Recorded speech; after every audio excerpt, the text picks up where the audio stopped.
events and other conflicts, we are going to use a recording instead of the actual live shiur from Efrat. Usually it takes place on Thursday nights. Either way, we are going to dive into the Zera Shimshon Drush Gimel, the third Drush on this week's Parshat Chayah, and we continue to hope and daven for the ongoing bracha of the Zera Shimshon, who says that anyone who learns his Torah continues will see and will merit to see Yeshuot and various other brachot. And Bezrat Hashem, everyone who's listening and everyone who's part of the shiur and everyone who learns the Zera Shimshon will continue to see these brachot in an ongoing way. So in Drush Gimel, in the beginning of this week's parsha, we start off by learning about Sarah Imenu's passing, and with the famous beginning of this week's parsha is Vayavo Avraham Lispodo Sarah Livkota, and the pasuk before that obviously is Vayu Chayi Sarah Mea Shana V'Esrim Shana V'Sheva Shanim. So that's when that tells us the information about when she passes away, and then right afterwards it says that Avraham came to mourn her.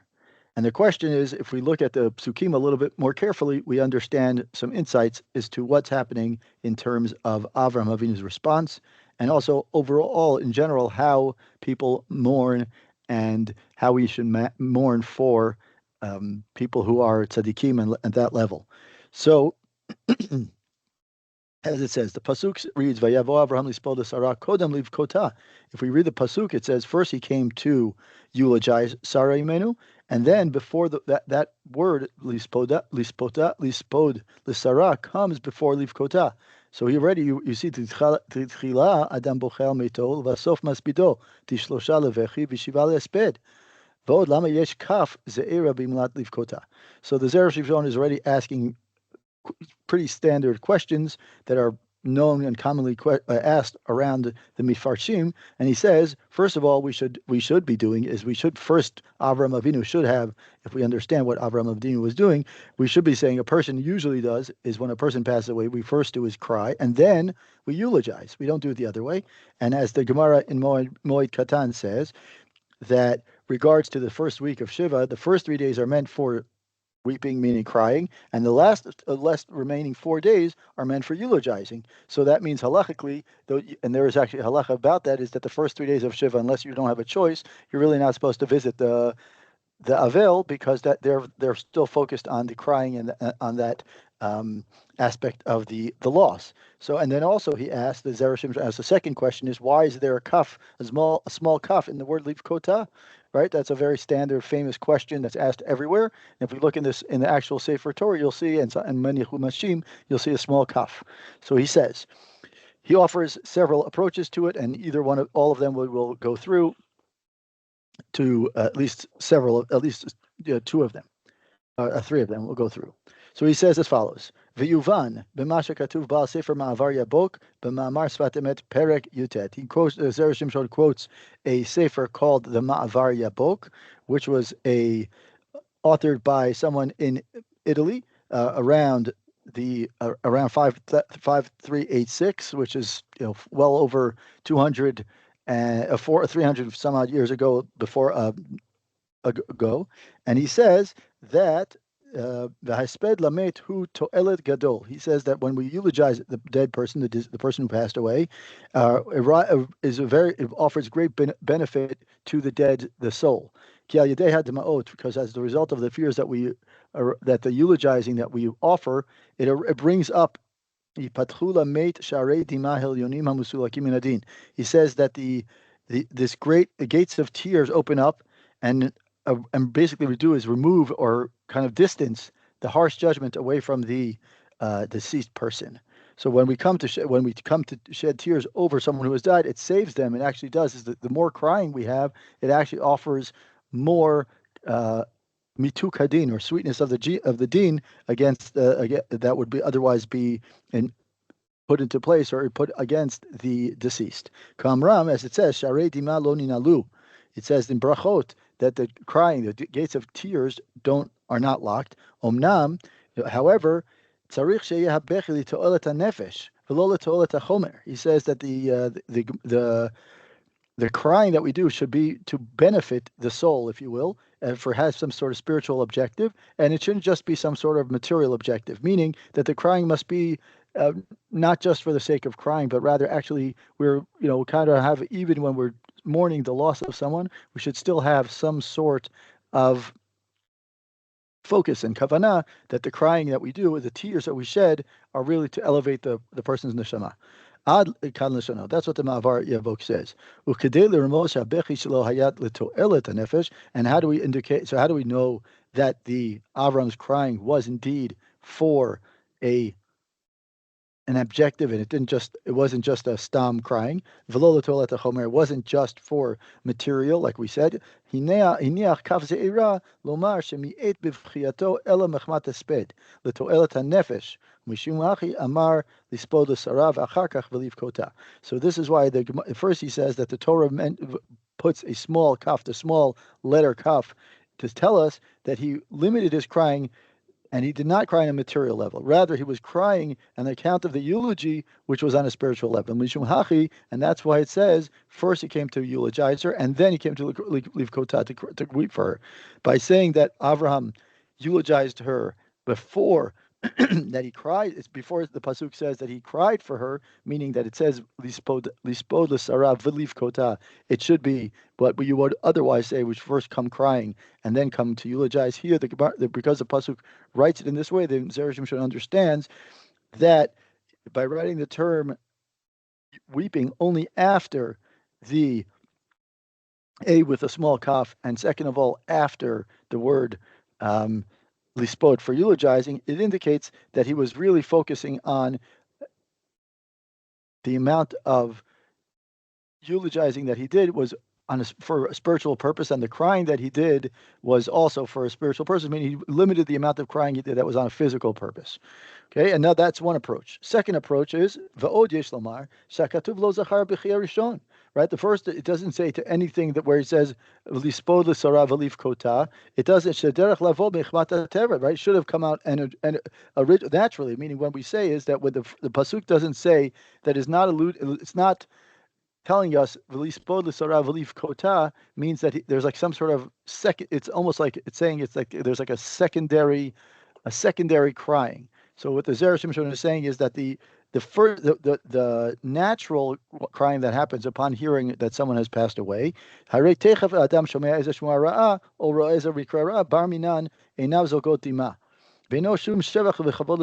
says that it's natural that when a person hears of something tragic, God forbid, or when he hears of something that an accident or something like that, or some other bad situation,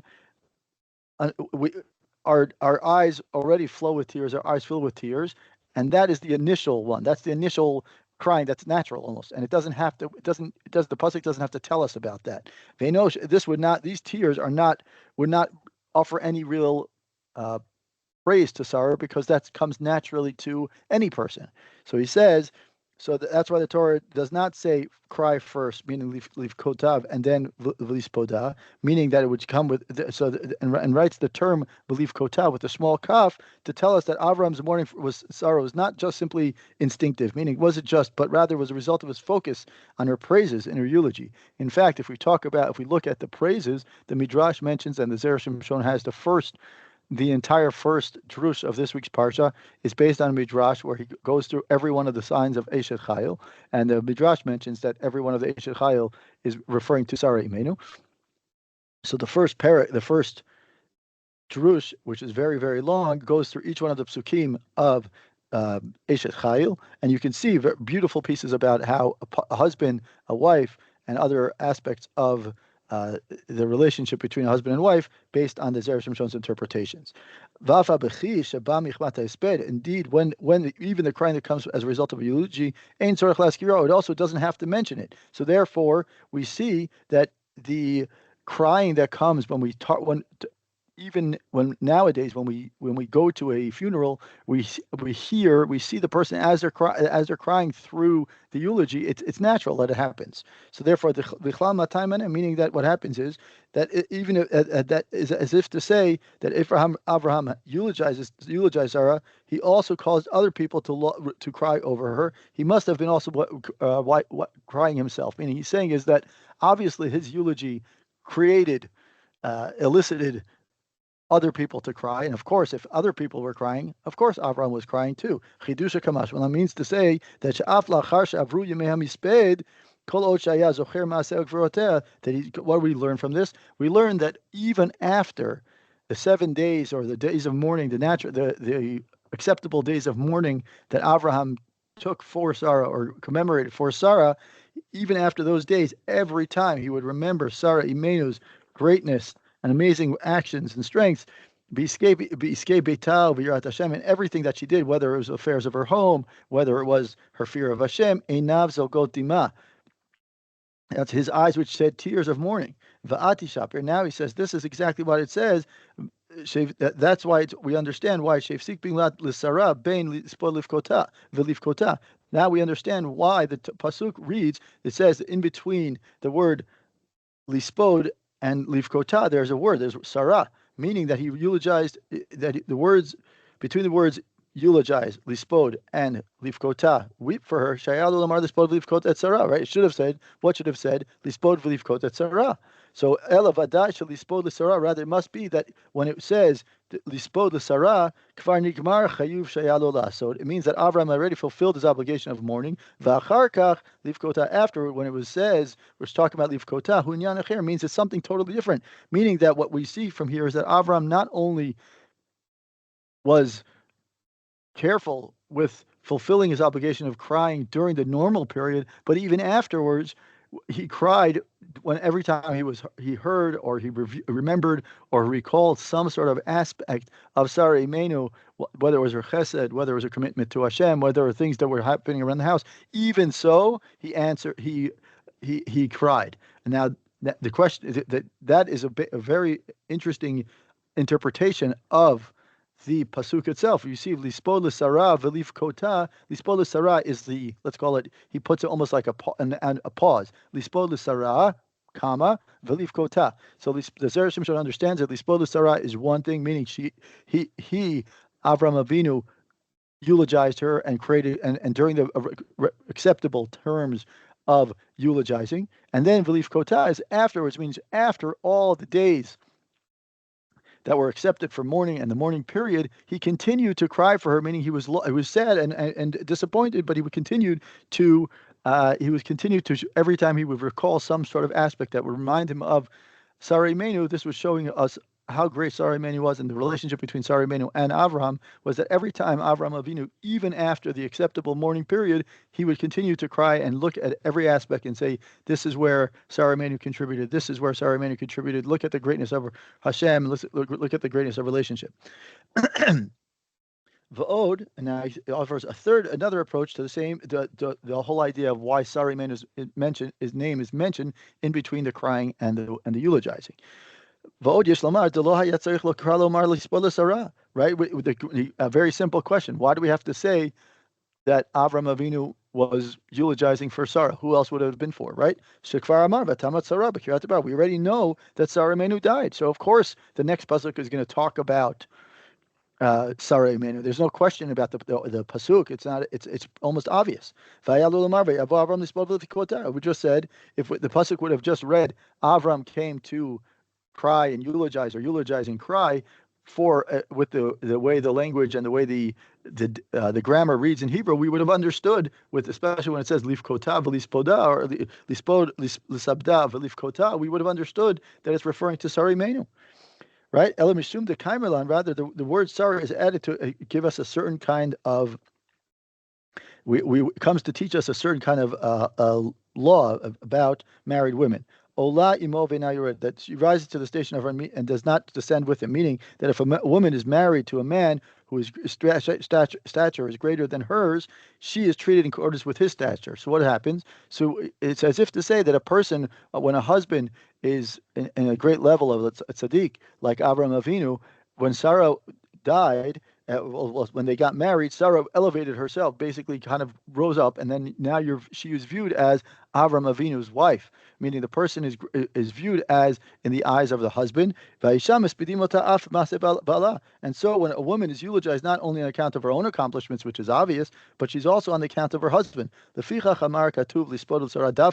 Therefore it says, but then what would you say? We would say is that maybe the eulogizing that happened in this case, maybe we would say, oh, so then all the eulogizing and all the crying is really just because she was related to Avram Avinu. And that's why the pasuk comes to say, lispod l'sara, and emphasis on l'sara, to teach us, Avraham lo ba laspid l'sara b'shvil shayata ishto b'vad. Avram Avinu, and this comes to be a limud zchut on Avram Avinu, to teach us that Avram Avinu not only cried, or specifically didn't cry, only about her greatness and her relationship to Avraham, because that would be almost like an obvious kind of thing. He says, no, the pasuk says, rather on account of the own merit and the credits that she deserved and earned for herself, as she is, who as a personality. So even if she, and this the Zera Shimshon is bringing a tremendous chidush, even if she was not been his wife, Avram Avinu is praising her, and in her eulogy he's praising her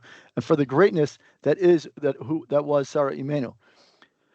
And this is similar to this could be understood in a similar way. The way in Beishit Rabbah it says that there are certain extra words, and when it says im beni im Yitzchak, right? When we look in last week's parsha, declare that last week's parsha we see that Sarah says that Yishmael should not share in the inheritance of Yitzchak Avinu, right? So it says im beni afilu eno Yitzchak, right? It says that that the Midrash understands that Sarah meant to say is that with my son, even if he was not Yitzchak, im Yitzchak afilu eno beni, even if he were not my son, Sarah Imenu didn't want Yitzchak, or whoever the son would be, didn't want Yishmael to be influenced with her son, that is the one that's going to be born, to be influenced by Yishmael. So what do we learn from this one? From this third interpretation, we see that Avram Avinu, besides the relationship that they had, which was amazing and unique, the pasuk tells us how unique she was. That Avram Avinu not only did he, or be an addition, or maybe perhaps even the eulogy that Avram Avinu performed for and said and cried over for Sarah Imenu was not because her relationship to Avraham. That would have been almost like an obvious eulogy. What he's saying here is that it's unique, and the credit and the eulogy that they gave was so great that it says lispod l'sara, specifically Sarah, because otherwise the word is not unnecessary. So he says, look how great. The pasuk says, look how great Avram is, that besides the relationship that they had and the amazing person she was, because she was married to Avram Avinu. That's one aspect of her greatness. But Avram Avinu's eulogy was so great that he was eulogizing her greatness, even if she was not his wife, meaning her own midot and her own characteristics were so great that he offered an even more unique eulogy because it was for Sarah Imenu specifically, and not just in association of. So these three small perushim teach us about someone's greatness and someone as Avram Avinu, but in general, we learn about how a person can depict a story about another person, not only from the eyes of who they're related to or who they're associated to, but rather our goal is to highlight who they are as people and who we are. We should be highlighting who we are as people, and not just say, oh, you're married to or you're friends with, but rather we should be looking at the person for who they are and unique characteristics that make them so worthy and so special, because those are the things that people remember, and those are the things that we should be really viewing. And as you can see from Avram Avinu, at least in the last drush of this part, the Zera Shimshon says, look how special a person was, that even Avram Avinu, who was married to Sarah, and Sarah was a great person because she was married to Avram, he eulogized her for the greatness of who she was and who the person she was.